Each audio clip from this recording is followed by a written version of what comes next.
Olá! Olá! Sejam muito bem-vindos ao nosso podcast Papo em Mente. Eu sou Paula Silvestre. Camila Dantas. Eu sou Eduarda Queiroz. E hoje nós estamos aqui com uma convidada super especial. Aliás, todos os nossos convidados são especiais. A gente só traz pessoas top das galáxias aqui. Não é, meninas? É a Taurina. Tudo bom? Tudo bom. Seja muito bem-vinda. Obrigada, eu agradeço a participação no Papo em Mente. Ela é professora e ela é especialista em análise do comportamento, não é isso? Que é o ABA. Pessoal, eu sou pedagoga, né? Sou professora de educação infantil, na verdade. E comecei essa minha caminhada, conheci Duda, numa escola que eu trabalhava, fui professora da filha dela, e comecei essa minha caminhada bem simples, assim, com crianças pequenas, e começamos a observar crianças com diversas dificuldades, assim, dificuldades distintas, onde a gente via assim, poxa, por que essa criança não consegue? Por que aquela criança não está conseguindo? O que está acontecendo? Observar também fatores emocionais que faz toda a diferença no processo de aprendizagem das crianças, né? Então, isso foi fazendo com que o meu olhar fosse ficando diferenciado. No entanto, em algum momento da minha vida, lá atrás, acho que 8, 10 anos atrás, eu não sei dizer especificamente, eu tive uma criança autista na minha sala de aula. E eu não entendia nada de autismo, nada de TEA, nada de nada relacionado à TEA. E eu olhava e fazia, meu Deus, e agora o que eu faço? Meu Deus, agora o que eu faço? E eu me lembro do primeiro relatório que eu escrevi para a mãe dele. Ela olhou para mim e fez, não gostei, Taurina. E no segundo relatório, ela também falou para mim, não gostei. Eu disse, no terceiro relatório, eu pensei, vou ser demitida. Só que aí, o que aconteceu? Ela foi ao médico, mediante os relatórios que eu havia feito, e foi diagnosticado TEA. A partir daquele momento, ela contratou uma equipe de fora da cidade, de São Paulo, uma das equipes mais renomadas do país, ou a mais renomada do país. E a partir daquele momento, eu comecei a entender o que era análise do comportamento aplicada e o ABA. E a minha vida profissional se modificou, porque eu comecei a perceber, além das orientações que eu tinha dela, da analista comportamental, que ela estava presente de 3 em 3 meses, ela vinha visitar a criança e observar todos os contextos onde a criança vivia para ajustar todos os comportamentos de todas as pessoas que estão envolvidas no processo, inclusive eu e a minha assistente. Eu comecei a perceber que aquilo ali fazia muita diferença na minha prática em sala de aula. Um belo dia ela olhou para mim e disse, Taurina, vai fazer análise do comportamento aplicado? Eu disse, oxe, o que é isso? Essa é a aba. Porque o nome muda, né? Assim, a sigla aba é em inglês. E a análise do comportamento aplicado é a tradução para português. Que vem do behaviorismo, de Skinner, que todo mundo já ouviu falar em algum momento da vida. Mas que as pessoas, às vezes, têm um preconceito, porque dizem que condiciona. Existe, sim, um condicionamento, que às vezes é necessário. Nós todos somos condicionados em algum momento da nossa vida, não é verdade? É verdade. A gente trabalha para receber dinheiro no final do mês e é recompensa, é reforço. É reforço positivo. Inclusive. A gente às vezes renega isso, mas isso é uma verdade. Só que hoje o ABA mudou, existe o ABA naturalístico, existem muitas novas perspectivas para essa ciência, né? Então, é importante que a gente saiba um pouco sobre ela para que a gente possa trabalhar. Voltando à minha prática, ela falou, vai fazer análise do comportamento aplicada, e eu fui. Meio desacreditada, mas aquilo mudou minha vida. Porque comportamento humano é tudo. É tudo. É tudo. Você pensar, você tem é o comportamento de pensar. E eu escutava muito na história, vamos trabalhar o comportamento leitor. Realmente, se eu não tenho o comportamento de ler um pouco por dia, como é que eu vou ser um bom leitor? Isso não existe, né? É um comportamento a ser adquirido. Se eu não escrevo, como eu vou aprender a escrever? Eu preciso treinar comportamento, escritor. E aquilo tudo foi fazendo sentido na minha vida. Juntava o que a analista falava, juntava o que eu vivia na sala de aula, a observação dos meus alunos em um contexto geral.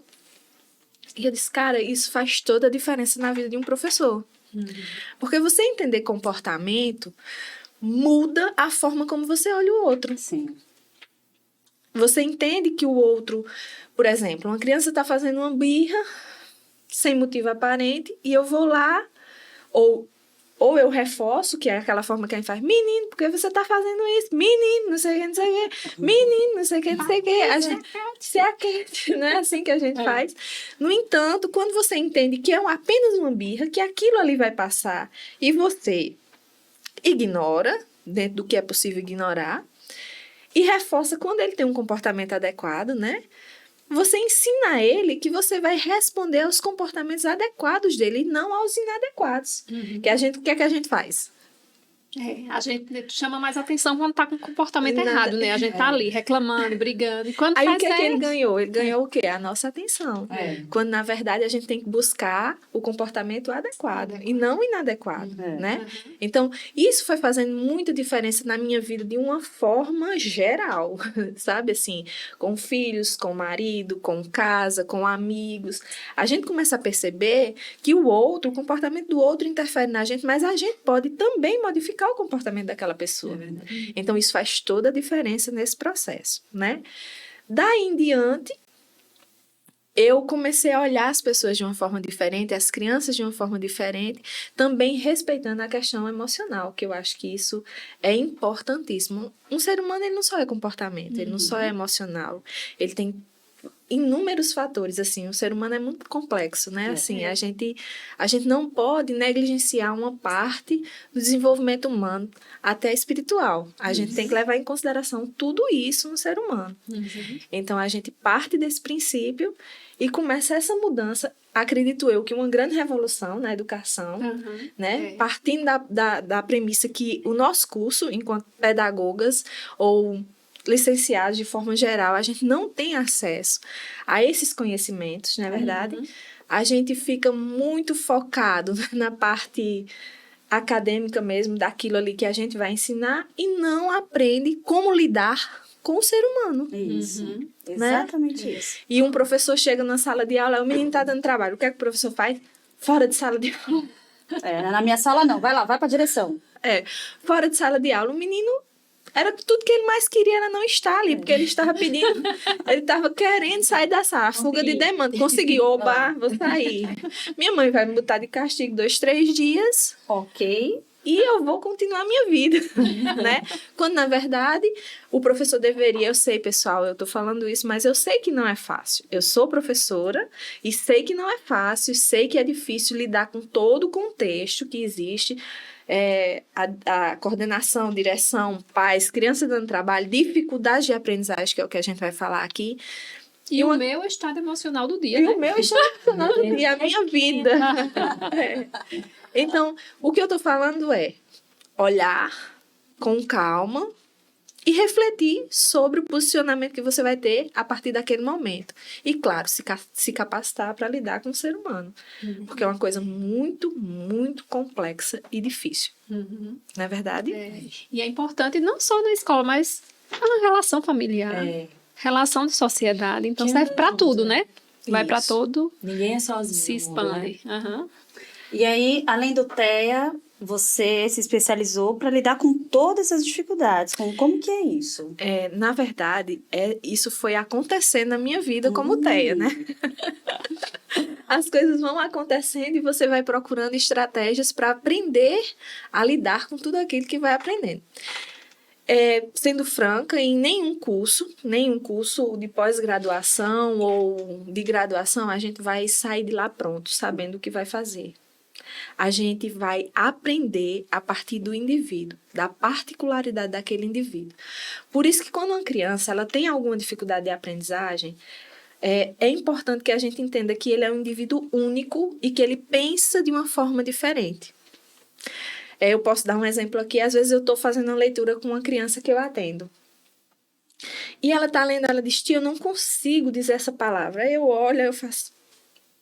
Tudo bem, vamos lá. Quando eu circulo ou separo as sílabas, é como se para ela ficasse claro, entende? Ela tem dislexia. Então, quando eu vou circulando, ela vai falando devagar e ela faz conseguir. Aí eu, poxa, olha só, uma coisa simples, uma adaptação simples, na verdade, que é você circular ou você ler para a pessoa ouvir. A gente sabe que todo ser humano, ou a maioria das pessoas, aprende de formas diferentes, não é verdade? Tem gente até que aprende pela forma sinestésica, visual e auditiva, né? A gente tem que entender isso, que às vezes eu posso aprender ouvindo, mas eu posso aprender ouvindo e vendo. Mas eu também posso aprender ouvindo, vendo e fazendo, né? A gente tem que ter esse conhecimento. E, na verdade, na academia, a gente, professor, não aprende isso, né? A gente não tem a possibilidade. É uma lacuna muito grande e aberta na nossa formação. Onde a gente não aprende. Por isso que eu digo a você, assim, a necessidade vai fazendo... Eu fiz a minha pós-graduação, tenho feito outros cursos, tipo, estou fazendo agora neuropsicopedagogia, mas elas me dão todo o suporte que eu preciso? Não. Eu preciso conhecer a criança, o indivíduo, o adulto que eu estou trabalhando. Porque partindo dali, eu vou conhecer as necessidades, os gostos, as dificuldades, o que é necessário ou não naquele momento para aquela criança. Eu preciso fazer a tarefa ou eu deixo ele mais à vontade? Eu diminuo a demanda. A partir dali, a gente modifica toda uma estratégia de planejamento. Como a gente já sabe, planejamento deve ser flexível, né? Porque o ser humano é único e ele vai responder de forma diferente. É verdade. Massa demais, né? E aí, como foi indo como você foi tendo contato com os outros alunos e tal? Como que funciona? Eu comecei com essa criança, de repente tinha outras crianças com outras dificuldades distintas, que particularmente eu nunca tinha escutado falar, e aquilo ali, esse suporte que o ABA me deu, né, que a análise do comportamento aplicada me deu, foi fazendo com que eu fosse pensando em estratégias diferentes para trabalhar com aquelas crianças. Então, você está me dizendo que o ABA, além de te capacitar e te dar estratégias para o TEA, ele também te abriu outras possibilidades com as outras dificuldades, é isso? Com as outras dificuldades. É isso que eu e as minhas outras amigas, que a gente tem uma assessoria, a gente fala sempre, o ABA não é só para criança com TEA. Na verdade, o ABA é para todos os alunos. Uma professora que entende um pouco de ABA, ela vai entender e vai trabalhar de forma específica com cada uma das crianças. Interessante. Entendeu? Porque ela vai perceber que o que funciona com um aqui não vai funcionar com outro aqui. Isso. Entendeu? Para adaptar, né? Para adaptar. Não é só adaptar a atividade. É adaptar uma vivência, adaptar a didática dela. A didática, isso, a metodologia. Tudo que você vai fazer, você parte do pressuposto de aquele indivíduo ser um ser único e que ele precisa de um olhar diferenciado. Então, isso faz toda a diferença. E não é só a parte didática, né? Só as atividades, as provas, não. O social também, relacionamento. A convivência. Quando a gente está na escola, com crianças com dificuldade de aprendizagem, em especial o TEA, que é uma coisa que tem aparecido muito hoje, né, que a gente vê muito, mas na verdade não é que apareceu muito hoje, a gente sabe que elas já estavam ali, só que agora a facilidade ou a busca da escola por esse diagnóstico faz com que as crianças sejam respeitadas nos seus direitos, assim, de ter um aprendizado diferente, né?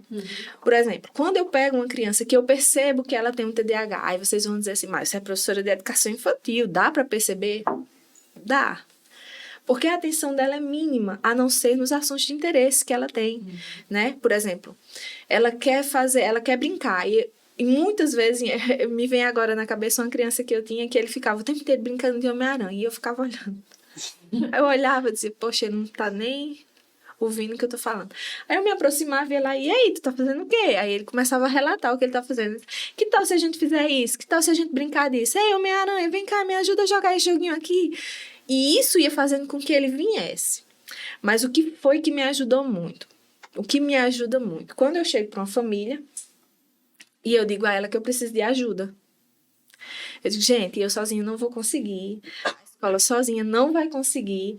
Então, eu queria que vocês se for possível, é claro, vocês procurassem um especialista para ver o que está acontecendo nessa questão de atenção, porque a atenção é a base do aprendizagem. Sem a atenção, eu não atingo a memória.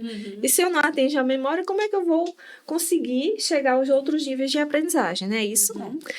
Então, quando eu chego para um pai e ele olha para mim e faz, que foi o caso dessa criança, ele fez, poxa, isso é incrível, eu realmente me emociono. Ele parou, olhou para mim e fez, poxa, tia, eu passei minha vida inteira sofrendo na escola.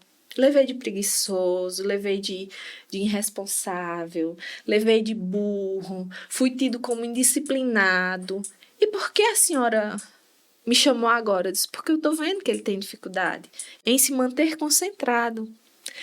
Aí ele disse, eu fico muito grato, porque eu descobri há anos atrás, mas o prejuízo na minha vida já tinha sido muito grande. Eu já era um adulto devastado. Por quê?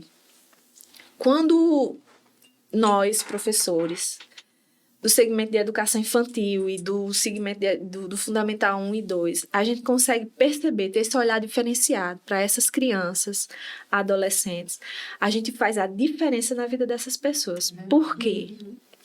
Porque a gente tira deles um sentimento de culpa. Isso. Entende?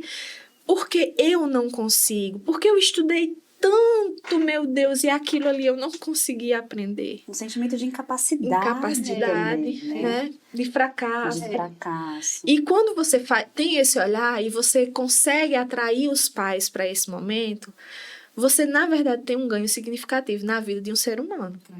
Porque ele começa a entender que ele pensa diferente. E que ele precisa de ajustes nesse aprendizado. Ajustes. Não ajuda, não... Ajustes. Olha a importância da palavra, não a importância. Ele precisa de ajustes nesse aprendizado, nessa fala, nesse tempo que ele vai levar para fazer determinada atividade. Por isso é tão importante que crianças que tenham dificuldade de aprendizagem sejam orientadas, as famílias sejam orientadas, elas tenham uma supervisão de qualidade, que faça diferença, que façam medidas por tempos determinados. Eu acredito, a minha amiga Leandra depois pode dizer isso com mais precisão, mas eu acredito que é mais ou menos por volta de 3 meses a gente pode fazer um diagnóstico, né, Leandra? Se aconteceu um avanço significativo ou não. Porque foi isso que eu entendi quando eu trabalhava em clínica. De 3 em 3 meses a gente faz essas avaliações e vê, houve avanço? Não houve avanço. Muda a metodologia. Se for o caso, muda o profissional. Mas a gente tem que levar em consideração que o outro aprende e que o outro tem direito a aprender, mas que a forma dele aprender não é igual à minha, não é igual a de Duda, não é igual à sua, não é igual à sua. E às vezes a própria criança se rotula de dizer, eu não consigo. Eu não consigo. E isso é tão forte, assim. É devastador, né? Como ela deu o exemplo do pai aqui, né? O pai, a mãe, não sei. pai. Enfim, essas crianças vão crescer, vão se tornar adultas. E vai criar um Serão bloqueio crianças, pra tantas outras né? coisas, Adultos né? frustrados, cheios de sequelas aí, porque não conseguia aprender. Então, é um cuidado precoce. Sim, que vai fazer a diferença. Vai fazer a pra diferença. frente. E se a gente parar para pensar, a gente deveria entender assim, eu trabalhei em uma escola que eles diziam sempre assim, peque por excesso, não pela falta. Peque pelo excesso. Isso sempre ficou na minha cabeça. Eu tive dúvida, professores tenham dúvidas, peçam ajuda, gritem por ajuda, diga, preciso de intervenção aqui nesse momento. Peça à família, se a família discordar, coloque nos relatórios, façam avaliações constantes daquela criança, mostrem que aquela criança, naquele momento, precisa de um suporte maior. Isso quer dizer que ela vai precisar para a vida toda? Não, ela necessariamente não vai precisar para a vida toda, até porque o cérebro dela vai estar se modificando constantemente, fazendo novas sinapses, aprendendo formas. Tem crianças que eu chego para ensinar e eu digo, como é que você faz isso? Aí ela vai e faz. É completamente diferente do que eu faria. Mas eu estou respeitando a forma como ela consegue. Isso é diferente, entende? Como o cérebro dela organiza Aquilo, né? isso. Porque se eu for fazer do meu jeito, por exemplo, às vezes eu estava em sala de aula e a professora explicava, e dizia, professora, eu não entendi. Aí ele explicava de novo, aí eu... Sou eu na vida. Ao espelho, sou eu na vida. Aí eu ficava... Eu acho que um professor, quando ele viveu isso na infância, na adolescência, ele é mais sensível a esse olhar. Ele vai olhar para o outro indivíduo e vai dizer assim, poxa, eu já vivi aquilo ali não é bom não. Então deixa eu ir lá dar um suporte àquele menino que ele está precisando. A gente precisa, sim, se capacitar, a gente precisa de profissionais que entendam um pouco mais sobre como o cérebro funciona, a aplicação do ABA de uma forma pontual, coesa, da forma correta, com ciência mesmo, sabe, com precisão, com profissionais qualificados. No entanto, a gente precisa de sensibilidade, que é o que falta, às vezes, hoje no mundo da gente. É uma correria tão grande, a gente vive correndo tanto, que a gente para e não olha. Poxa, aquela criança ali, ela não está bem hoje. O que foi que aconteceu? Voltar e entender o que foi que aconteceu no decorrer daquele dia, para que aquela aprendizagem não tenha sido significativa, para que aquele indivíduo não esteja bem, entende? A questão emocional, por exemplo, vamos falar do TDAH. As pessoas falam geralmente assim, nossa, TDAH, hiperatividade, não sei o quê. Claro, eu me preocupo com a parte acadêmica, sim, mas eu me preocupo muito com o fator emocional. Por quê? Porque é muito difícil você não se sentir capaz. A outra pessoa olhar para você e você dar o seu melhor e a outra pessoa olhar e dizer... Não é assim. Não é assim. Tá errado. Tá errado. Mas ela deu o melhor que ela tinha naquele momento. Ela fez fez o possível. possível para ela.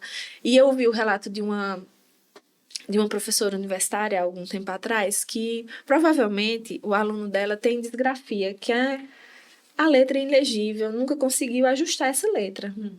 E eu, às vezes, digo assim, a letra cursiva não é para todo mundo. Concordo. A letra cursiva não é para todo mundo.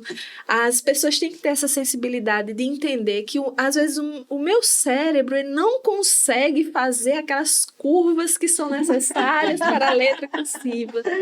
E eu me coloco como um ser humano incapaz, porque eu não tenho uma letra bonita. Mas no caso desse rapaz que eu vou falar, ele tinha uma condição que a professora não conseguiu ler, e era na universidade, né?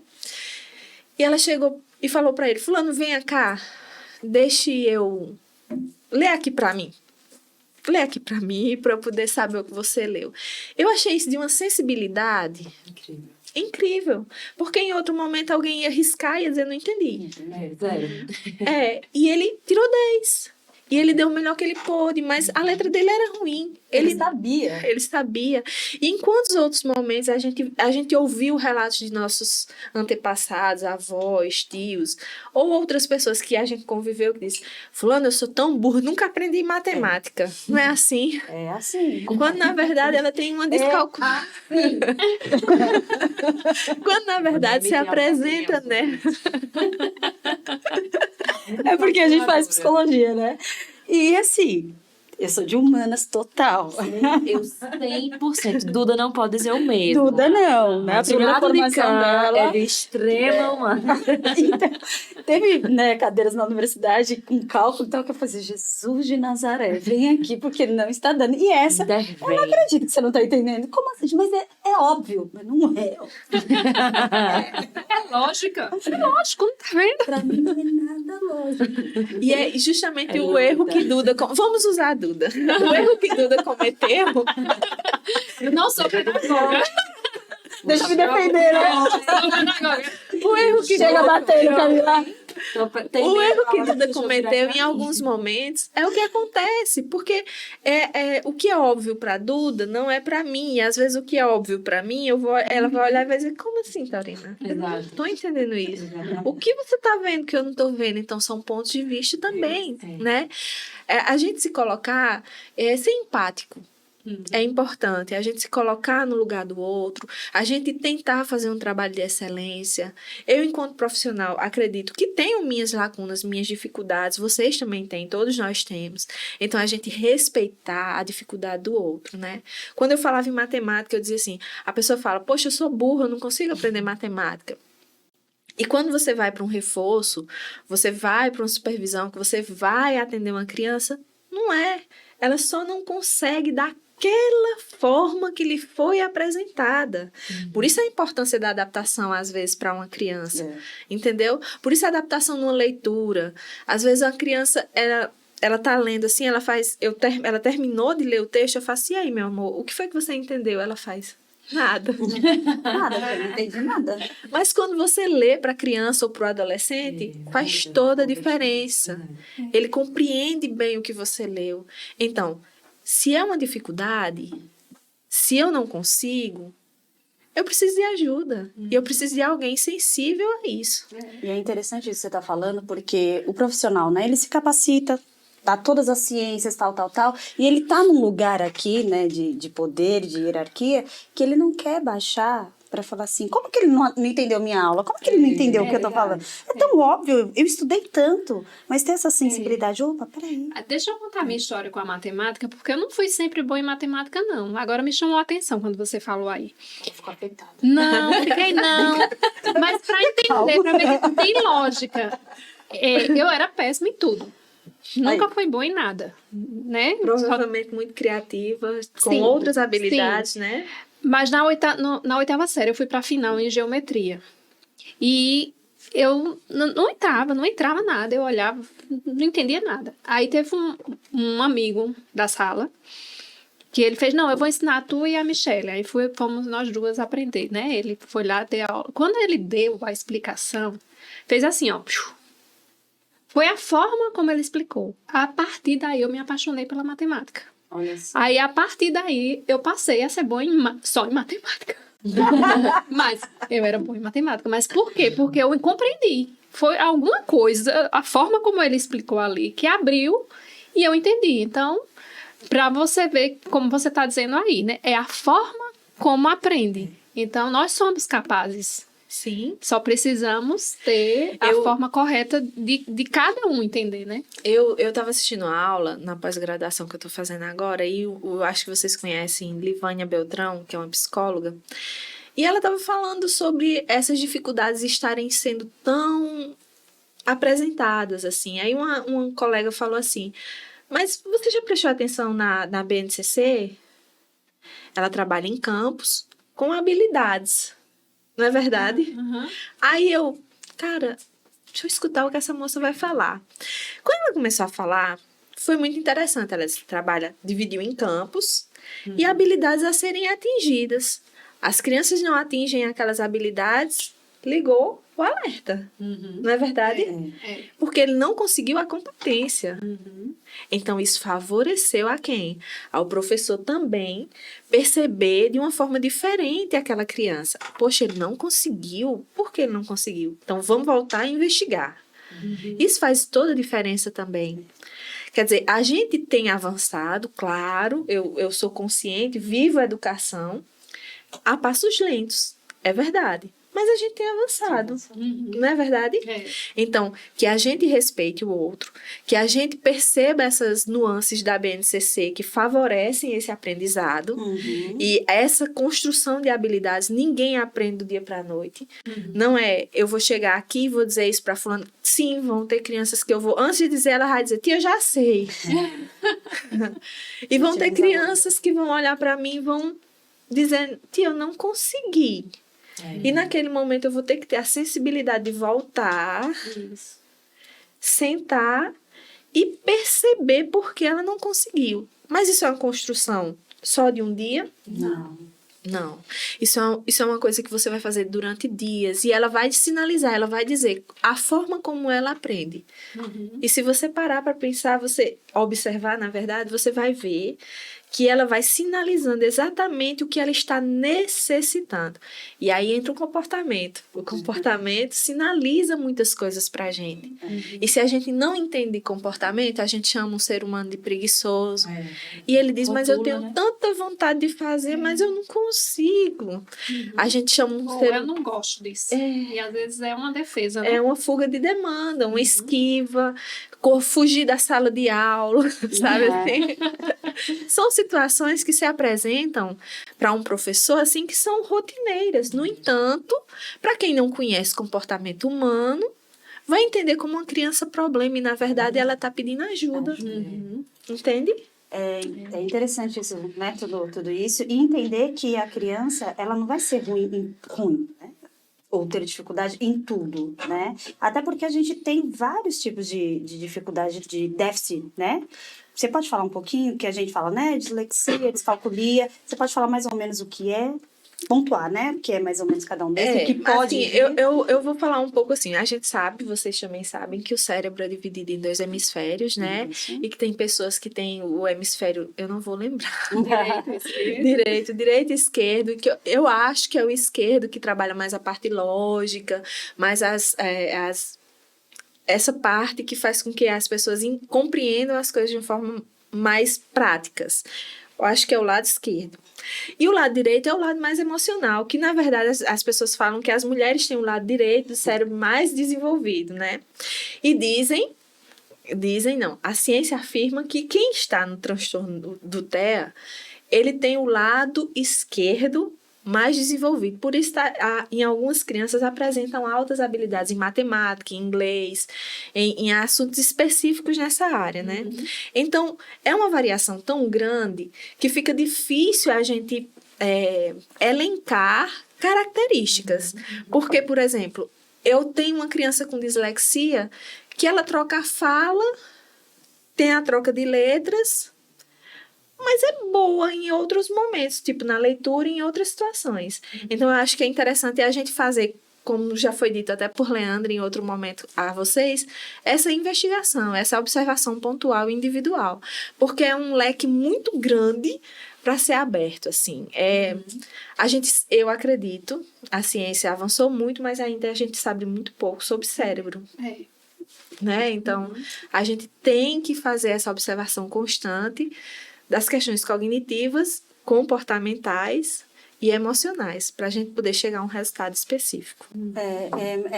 Mas o que eu queria que você falasse um pouquinho é sobre o que é cada um desses, né? Qual é a dificuldade que a criança vai apresentar Sim, entendi. De cada um desses. O TDAH, por exemplo, ele vai apresentar uma dificuldade em atenção, transtorno, déficit de atenção e hiperatividade.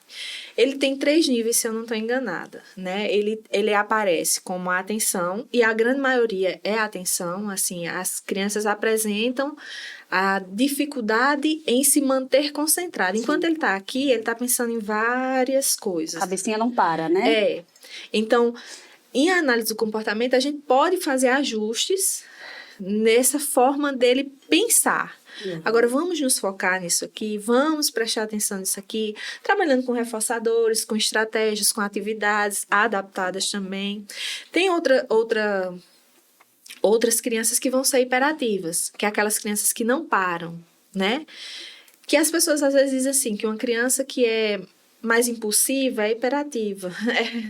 Ele não para, é verdade. A criança que é mais impulsiva, ela é hiperativa. E, na verdade, às vezes ela não é hiperativa. A hiperatividade é uma coisa muito forte. É uma coisa incontrolável, né? Ela tenta e não consegue. Ela tenta, não consegue. Ela acaba derrubando, criando situações onde ela se esforça muito, gente. Mas não consegue. E tem a outra... Eu acredito que são 3, se eu não estou enganada. E tem o terceiro nível, que inclui os 2. A falta de atenção e a hiperatividade. E nesse momento aí o bicho pega. Eu imagino, eu tô sozinha. E nesse momento aí o bicho pega. Por quê? Porque é uma coisa muito complexa para você administrar. Você não o professor, mas o indivíduo que está sendo cobrado naquela hora, entende? Porque ele não consegue se concentrar, ele não consegue parar, o corpo dele está frenético, né? A cabeça também pensando. Ele está aqui falando comigo, de repente, as crianças que eu atendo no TDAH, estão falando comigo, tia, mas tu viu? Opa! Onde você tá, querido? Chega. Opa! Vamos voltar.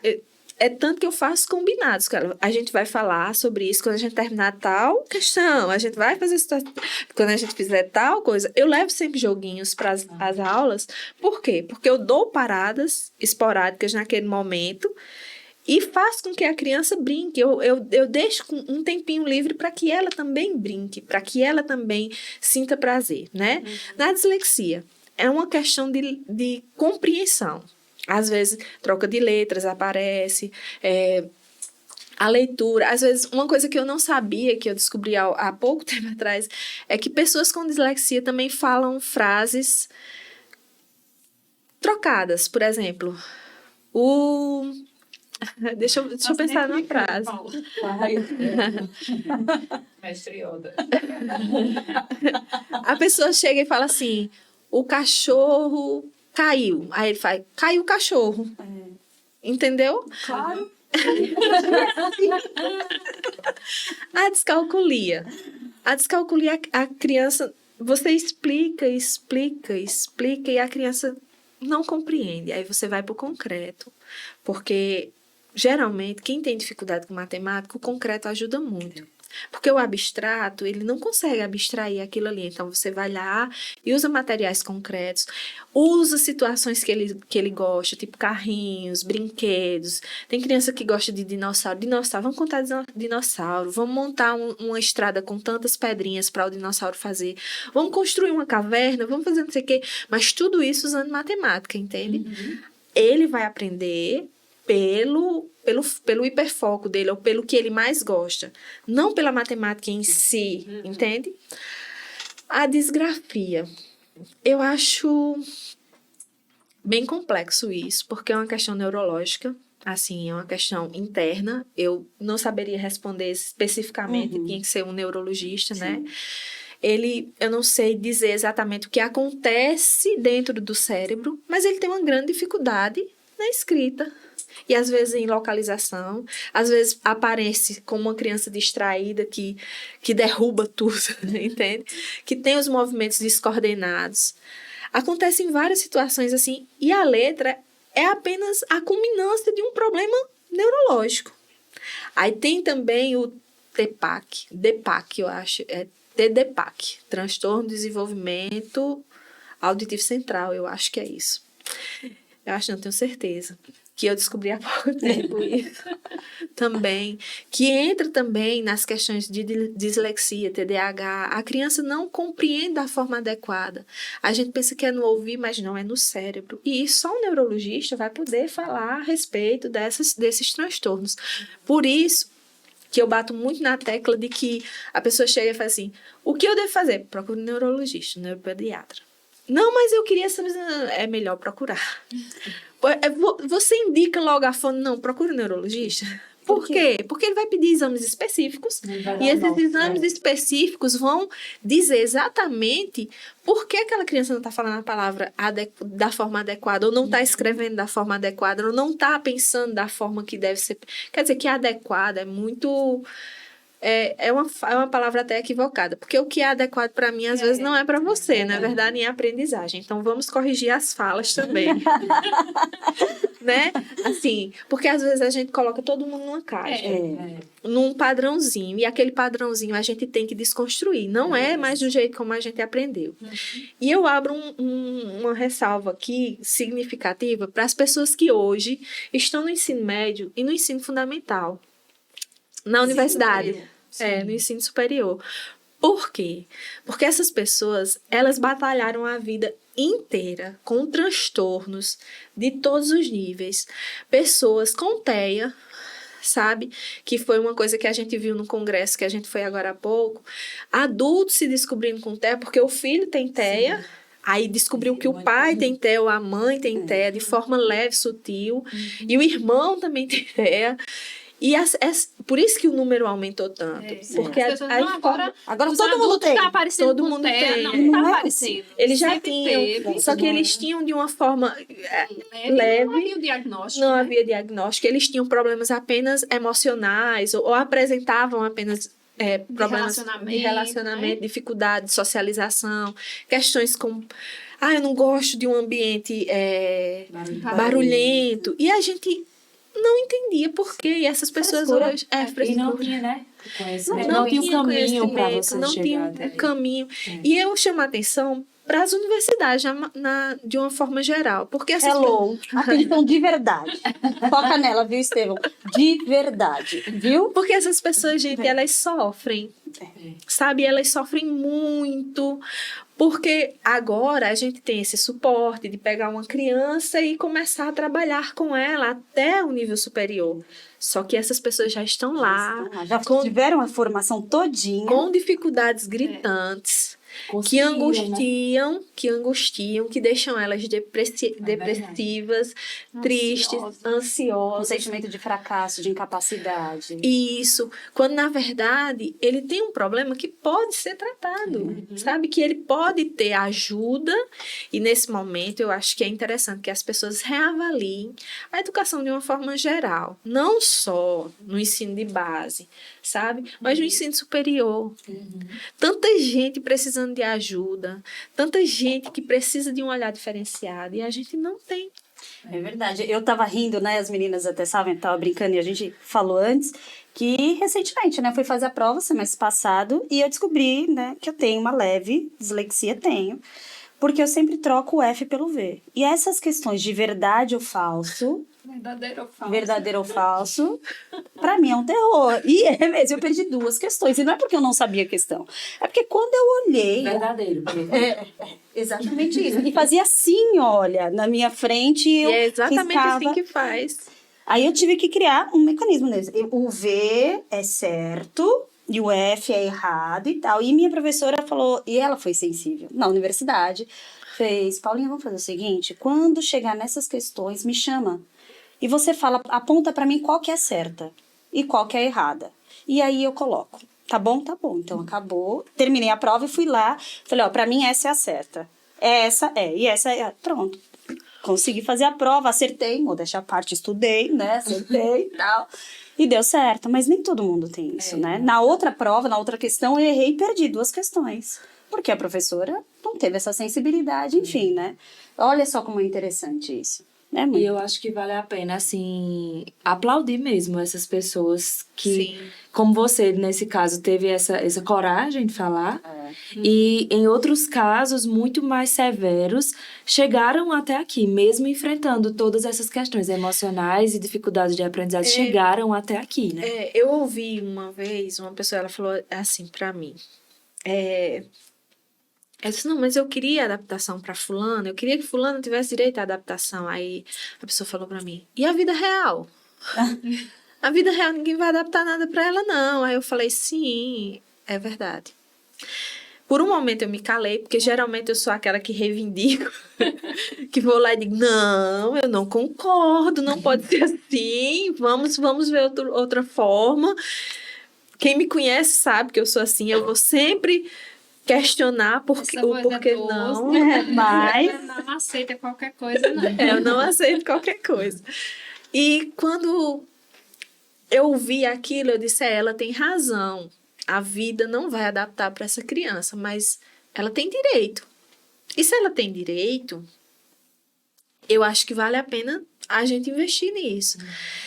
A partir do momento que a criança apresentar, criança, adolescente, adulto, idoso, seja lá o que for, a faixa etária que você tiver, que você se sentir prejudicado e entender que você tem uma dificuldade, você tem que sim pedir ajuda, pedir os seus direitos, dizer, ó, eu preciso de uma adaptação, porque eu não compreendo da forma que as outras pessoas compreendem.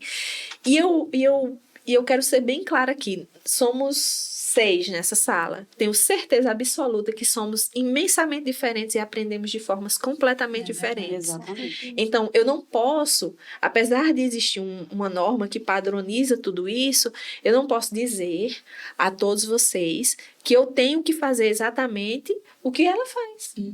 Eu não vou conseguir. Não é porque eu sou professora que eu detenho todo o conhecimento do mundo. E hoje a gente já sabe que professor não é isso. Professor é mediador, ele facilita, ele constrói pontes para conhecimento. É por isso que hoje a gente luta tanto, né? Para que o professor se compreenda como um ser que media conhecimento, que facilita, um facilitador, uma pessoa que vai ajudar aquele indivíduo a chegar aonde ele almeja. E não aquele professor que diz, é assim, pronto. É assim Não que é certo, exatamente o resto é assim, né? Você que luta. Você que luta. A gente ter essa consciência e favorecer essas pessoas, porque eu acredito e eu vejo muito, muito potencial aí guardado, calado, tímido, sabe? Que por algum momento, em algum momento da sua vida, alguém disse assim, não, vou lhe calar.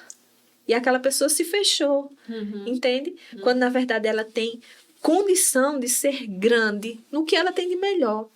E eu peço que vocês olhem também para as crianças que têm hiperfocos, que foi uma coisa que foi muito falada pra gente, né, Lê? Que as crianças com hiperfoco, geralmente, quando elas gostam muito de uma coisa, elas sempre querem mais sobre aquilo. Tipo, dinossauros ou astronomia, elas sabem tudo sobre isso. E o que, às vezes, um profissional que não entende de hiperfoco faz? Deixa disso, menino. Volta aqui para isso aqui. Assim, Pensar isso aí não, é aqui, ó. Agora é isso aqui. deixa isso aqui de lado, meninos. Em vez de aproveitar aquilo como um caminho, né? Uma forma. Até porque existem pesquisas, e a gente teve esse acesso a essas informações há alguns dias atrás, que essas pessoas são os especialistas dessas áreas. Entende? De astrologia, de paleontologia, de outros assuntos específicos, de matemática, de cálculo. Eles têm aquele hiperfoco. Eu tive criança com 2, 4 anos que ela olhava para mim e eu, às vezes, olhando para ela, ela fazia, tia, 2 mais 2 é 4. Eu, oi? Como ela pensou aquilo? Entendeu? Eu perguntei, tu ensina matemática a ele? Não. E do nada ela chega lendo, sai lendo tudo. Eu penso que quando eu olho, a menina tá lendo tudo. Aí eu faço, caramba, como ela leu? Mas que processo? Aí quando você vai para os níveis de escrita, que você diz, fulano, escreva pirulito. Aí ele faz, como escreve? Mas ele sabe ler. Entendeu? Quando você faz pirulito, pi, aí ele... Não tá Não formada sai. ainda. Entende? Mas quando você mostra para ela, ele faz pirulito. Então, a gente tem que entender um pouco melhor sobre isso, estudar um pouco melhor sobre o nosso aluno, ver o potencial, porque existem grandes potenciais. Essas crianças que as pessoas chegam e falam assim, poxa, fulano não consegue. Você falou para mim assim, eu era ruim em tudo. Mas se você parar, eu tenho certeza que você elenca coisas que você é fantástica. Sim. Principalmente em habilidades criativas, em situações que você precisou resolver um problema prático e você, opa, é assim. Mas no papel... Então, por isso que também tem aquela questão que a gente sempre fala da avaliação, fazer uma avaliação continuada, fazer uma documentação pedagógica. Por quê? Fotografar, filmar. Isso não é só para o ABA, não. Isso é para a parte pedagógica também. Para você também se avaliar. Por exemplo, às vezes eu estou falando uma coisa para Duda, ela é minha aluna, e eu digo uma coisa para ela, ela faz como? E para mim aquilo é muito claro, mas para ela é muito complexo. Aí eu faço, e agora? O que é que eu digo a ela aqui? E eu tenho que achar uma estratégia para que ela entenda. E eu posso pesquisar na internet? Posso. Eu posso fazer um jogo com ela? Posso. Eu posso brincar com ela? Posso. Eu digo, vamos soltar isso aqui, vamos resolver ali? Posso. Catar frutinhas, como eu já fui no quintal da casa. Vamos fazer uma coisa, vamos catar frutinhas. E a criança achou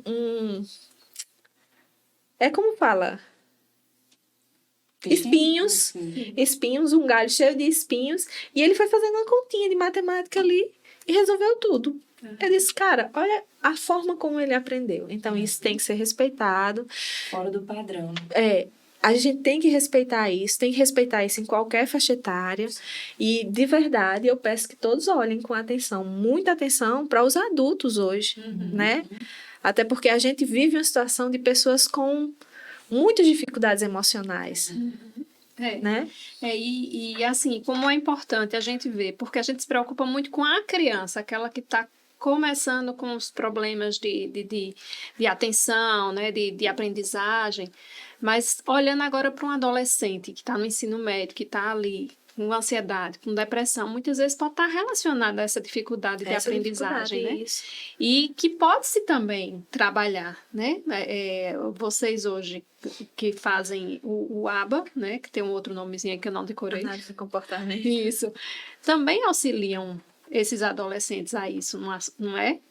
Então já Trabalhar esse comportamento escolar também, essa adaptação de atividades, essa forma de olhar também, né? Eu realmente sonho com profissionais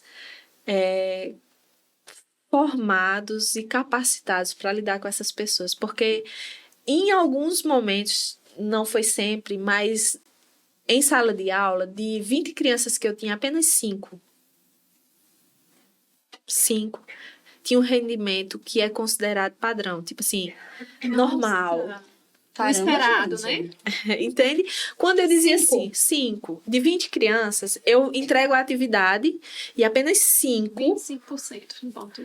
consegue fazer sozinha, 15%. sem a Eu minha ainda tô no mediação. Então, isso é um número alto. Então, quer dizer que cada pessoa... 75% da turma não assimilou. Quando você vai para perto, porque isso acontece, que você vai para perto, aí você entende, a dificuldade desse aqui é aqui, dela é aqui, a dela é aqui. Mas, e tem gente que você não acessa, também tem isso. Tem as pessoas que você também não vai conseguir acessar porque é uma coisa mais complexa, que independe da sua formação profissional, da Ali, graduação. naquele momento, né? Ele precisa de um profissional mais específico, entende? É muito desafiador, né, para o professor. É em sala de desafiador, aula. isso. Quando você olha, quando Leandra fez a fala assim, que ela perguntava ao professor na adaptação, isso é uma parceria que é fantástica. Eu acho que a escola que entende a necessidade de uma equipe multidisciplinar, ela já ganhou. Com certeza. Ela já ganhou, porque ela acrescentou a essas crianças qualidade de vida. Entende? Porque se você chega e diz assim, mas eu não estou falando de qualquer profissional, não. A gente tem que também ser criterioso nisso e dizer, tal profissional serve para isso, tal profissional serve para isso, vou dar suporte à professora nisso. Quantas vezes até no curso que ela dá de adaptação de atividade, eu disse, sim. Ela olha para mim e disse, sim, minha filha, eu com 20 meninos, como é que eu adapto uma atividade? Minha filha, ela começava a rir, porque a gente discutia sobre o PEI, sobre a adaptação de atividade. E, na verdade, essas crianças têm direito e precisam disso. E se eu não paro para pensar nisso, porque eu estou exausta, e eu tenho o direito de estar exausta porque eu sou professora, né? E é uma pessoa. E eu sou um ser humano. É. Mas eu preciso entender que aquele outro indivíduo, ele tem direito garantido à aprendizagem, à escola, entende? Então, é um esforço que deveria ser feito, não só na educação infantil, que a gente sabe que a educação infantil tem uma preocupação maior, as pessoas vão muito atrás, aí vamos para o ensino fundamental, as pessoas vão muito atrás de nota, aí vamos para o ensino médio, vamos atrás do Enem, passar no vestibular, mas isso é muito maior do que nota, é muito maior do que competências e habilidades. É um indivíduo, é um indivíduo em formação que ele precisa de um suporte grande, emocional, para que a gente não tenha tantas lacunas como a gente tem hoje. E você falou sobre a demanda, né, do professor, assim, de ter direito de estar cansado. E quem é professor sabe o quão exaustivo que é você trazer trabalho para casa todos os dias, tem plano de aula para fazer toda semana. E ainda ter esse olhar para perceber que esses alunos precisam de uma atenção maior sua. Isso. E tem escolas que não têm um professor auxiliar para ajudar nisso, né? Algumas têm, outras não. E eu acho assim, um equívoco também não tem séries maiores. Sabe, assim, é um equívoco. Eu sei que mais oneroso. É mais oneroso, é mais difícil. Mas eu acho que quando a gente preza por qualidade, eu acho que é vantajoso para todo mundo. As pessoas vão atrás, os pais vão atrás. Eu vou atrás dessa escola porque aqui tem olhar para o meu filho. Aqui tem qualidade. A nota chegou, ó. Ele tá com a nota tal.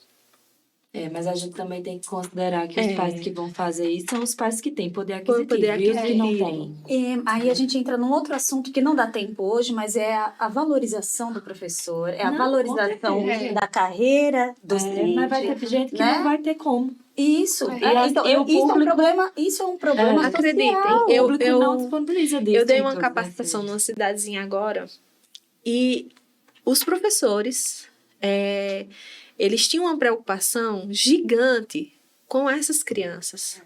E a minha preocupação e a das minhas colegas é formar esses professores da melhor forma que a gente conseguir, porque a gente sabe que a gente está engatinhando, entende? Porque se a gente ajuda na rede pública, a gente amplia esses horizontes, esses professores. Exatamente. E ajuda a uma gama maior de crianças, de adolescentes, sabe? De pessoas que estão com dificuldades. Então, esse é o nosso desejo, essa é a nossa vontade. Por quê? Porque é urgente, é para ontem. É urgente, é para ontem, porque a gente está lidando de verdade com os seres humanos que estão extremamente fragilizados. Quando você puxou isso, o que eu quis dizer mesmo é assim, ou poder público, ou prefeitura, vamos lá, vamos fazer uma capacitação para a rede pública, para os professores da rede pública, entende? Para formar profissionais para ir para os sítios, para isso. E ter um suporte maior, né? Exatamente. De equipe mesmo, De número de equipe pessoas. dentro da escola pública. Porque a escola particular tem como, porque tem gente que vai bancar. Exato. Mas e a escola pública? Exatamente. Né? Cadê as universidades que não estão lá dentro com esse olhar? Porque a formação já é prejudicada, entende? Então, Exato. isso que eu Começa falo. do pequeno, né? Da criança pequena. E eu posso falar porque eu vim de lá, né? Então, quando a gente fala da faculdade, quando a gente fala da valorização, né? É tudo isso, né? Você tem que formar, tem que dar suporte, tem que dar a capacitação para levar, para correr, para ir para todos, né? E essa capacitação, ela precisa ser bem remunerada. Precisa. Porque é um trabalhão. E o professor precisa ser bem É isso remunerado, que eu tô né? falando. Porque, imagina, o professor que professor. trabalha em 2 escolas, como é que ele vai conseguir? Ele até tem esse olhar, mas como é que ele vai botar em prática nas 2 escolas? Levando em consideração que ele tem uma vida fora daquilo, né? isso, Não é? né? A vida não é só trabalho. Por isso que é tão importante aquilo que Leandra falou no outro podcast, a questão de uma equipe multidisciplinar, Sim. a questão do professor Várias ser áreas. ajudado, a questão... divide, né? Divide, a questão... Porque, de verdade, eu e você, eu sou pedagoga, você é psicóloga, nós vamos para o mesmo ambiente e nós vamos fazer leituras diferentes. E a nossa troca vai ser muito mais rica do que só eu ou você observando. Isso. E Entende? quem ganha? As 30 crianças que estão Estão ali. As famílias, Quem as faz famílias, diferença A nesse momento? sociedade. A sociedade, O de forma ganho, geral. ele é total. né? O socorro é mais eficaz. E a gente pensa que é só na saúde que as pessoas morrem, não. É verdade. Não, elas morrem emocionalmente também. É verdade. Entende? E enquanto formadores, intelectualmente, enquanto formadores, a gente tem que fazer com que essas pessoas cresçam, não morram, não definem, porque não conseguiram uma coisa que... Não conseguiram, na verdade, atingir um padrão que não é o dela. Né? Porque existe o padrão e existe o meu padrão. O que eu consigo. O que eu consigo é isso aqui. Uma As amiga... minhas habilidades, né? É pra isso aqui. Eu e uma amiga uma vez discutindo sobre pontos de vista diferentes. Ela disse, respeito meu ponto de vista. Aí eu disse, eu respeito. Aí ela olhou pra mim e disse, aceite. Eu disse, eu aceito. Eu tô dizendo o meu também. Enfim, isso é construção, entende? É você olhar pro outro e entender que o outro necessita disso. E ele tem uma possibilidade. Sim, e Né? grande. Então, é saber como ele chegar a essa possibilidade dele, que é diferente do normal. Do normal, do padrão, Do padrão. da caixa. É. Da forminha de picolé que a gente coloca as pessoas, né? Assim, a gente coloca as pessoas numa forminha de picolé e quer que todo mundo saia igual dali. Não vamos sair iguais dali. Nós vamos sair diferentes, dando resultados diferentes e fazendo diferença na vida de outras pessoas. Pois Isso é o que é verdade. mais importante. É Gente, verdade. que papo Ai, rico, muito bom. maravilhoso. Nossa hora já foi. Eu sou a dessas, né? Mas é riquíssimo. A gente poderia passar manhã, tarde, noite conversando sobre isso, né? Porque é importante. Muito assunto. Tem assunto. E tá aqui, né? Tá vivo. Tá acontecendo, né? Taurina, muito obrigada. Não, eu que agradeço. O prazer é todo meu poder participar disso. parabenizar a iniciativa de vocês, porque, na verdade, vocês levam voz a pessoas e a situações que ficam ocultas em alguns momentos, entende? Isso é tão importante, permitir que um professor fale, permitir que uma analista comportamental fale, supervisora, pedagoga, se eu disser isso, ela fica reclamando, entende? Que ela fale, que mostre o olhar, porque cada uma de nós, é como eu falei antes, cada uma de nós tinha um olhar, e esse olhar tem que ser respeitado, e se nós nos unirmos para olharmos na mesma direção, cada uma vai ter uma contribuição, e isso vai fazer toda a diferença. É verdade. Né? Nossa, que lindo, É. gente. Nossa, muito legal. Obrigada. Muito obrigada. Maravilhoso. Não Um é? prazer para nós ter lá aqui. O prazer é meu. Tá aberto. Quando surgir alguma coisa, fala, olha, é importante para a sociedade. Pode ligar pra gente e a nossa mesa tá aqui, aberta para vocês, disponível. né? Isso, disponível para vocês. Gente, esse foi o nosso podcast de hoje. Nos sigam nas redes sociais. Ativa o sininho. Ativa o sininho. Curta, compartilhe. Entre no nosso canal, veja os outros episódios Exato. que tá assim sensacional. Tem muita coisa boa mesmo. Muita coisa boa. E é isso aí. Pois é. Porque a gente é diferente. Mas o papo é imenso. Ah, tchau, tchau. Tchau.